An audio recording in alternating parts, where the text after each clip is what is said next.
Forget everything you think you know about the Middle Ages, the candles, the prayers, the silence. Now picture this.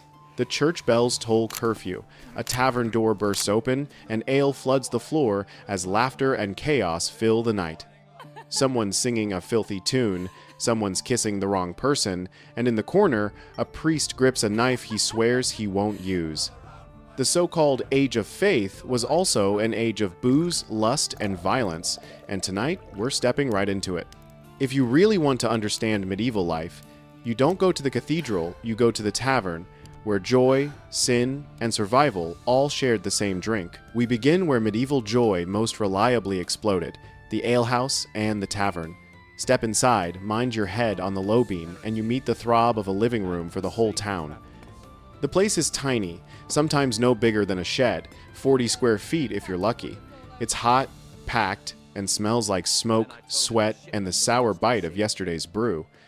People didn't go there to sip in silence. They went to perform, to brag, to sing, to hear who cheated whom, and which miller watered the grain. Think of today's micro pubs in the UK. Medieval folks built that vibe centuries early. Not everyone could read, so the street did the marketing. You're walking home at dusk when you see it. A bushel of wheat hoisted on a pole. A promise, fresh ales in. The alehouse is the cheap seat. Ale, cider, maybe mead, bread, and cheese. It's dark, the jokes are vulgar, and the crowd is mostly men. Women were rarer, except the landlady, barmaids, and working girls. Next door, the tavern air shifts.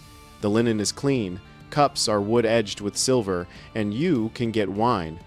This is where clerks, merchants, and officials strike deals. If you asked, a reputable tavern would roll a cask over to your table. Reputation mattered. Now, it's almost curfew. Once those bells rang, anyone drunk and dangerous on the street became the landlord's problem. The party never ended at the threshold. It just got wilder. You want details? Fine. Let's go to Cyprus, to the bright, corrupt jewel of Famagusta, a carnival of pleasure and vice. Every traveler with coin was welcome.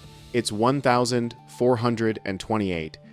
An Italian priest named Antonio Mansol sits with friends at a tavern. They drink too much sweet Greek wine. Then a knife flashes. A movement goes wrong. A local man named Bissara takes a blade in the chest. He doesn't get up. The priest swears it was entirely accidental. Because he was clergy, Mansol escaped, ran to Rome, confessed, and received absolution. A life ends in a pool of wine and blood. Another continues, wiped clean on paper. Different tavern, same city. The landlord, Antonio Coggio, gets into a brawl. A jug swings. It smashes into the skull of a bystander, a Crimean named Azar Dafer. Azar spends a month in bed and a small fortune on medicine and the barber. He takes the case to the authorities, and suddenly a fun night has turned into fines, testimony, and the slow grind of justice. Still think this is just an English habit? Venice, year, the city's night patrol, the lords of the night roam the alleys. Prostitution was officially banned in inns, but in 1358 Venice licensed taverns, because if the choice was between hypocrisy and chaos, hypocrisy would sleep better. Women in places like Famagusta and Venice were notorious. The clergy's sayings show the hypocrisy of medieval sexual morality. By 1577, England had some 24,000 taverns, a staggering scale. Sometimes, the tavern owner wanted to make the customer really happy. A story from Worcestershire tells of a lodger, Elizabeth Hudges, who slept with the innkeeper while his wife pulled her apron out the window. Call it hospitality with benefits. Now stop and catch your breath, because the second half of the night has arrived. The drunkenness that begins before dawn. All that passionate kissing has come at a cost. Medieval writers described the symptoms: burning, swelling, sores, lesions. In Southwark, the authorities tried to slow the situation by banning women with signs of contagious disease, probably gonorrhea, from brothels. Scabies and leprosy haunted the medieval imagination, creeping into every whispered fear and every church sermon. People blurred the lines between illnesses.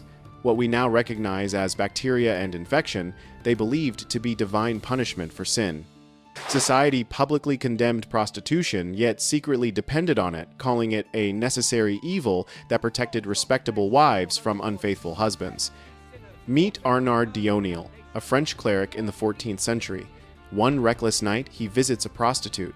Soon after, his face begins to swell, his body burns with dread, and panic consumes him. Convinced he has contracted leprosy, the most feared disease of his age, Arnaud falls to his knees, begging for mercy. From that night on, he vows never to touch a woman again. You might be wondering, why didn't they just stop? Because people are people. They had short, risky lives. The church promised heaven, but the tavern offered tonight.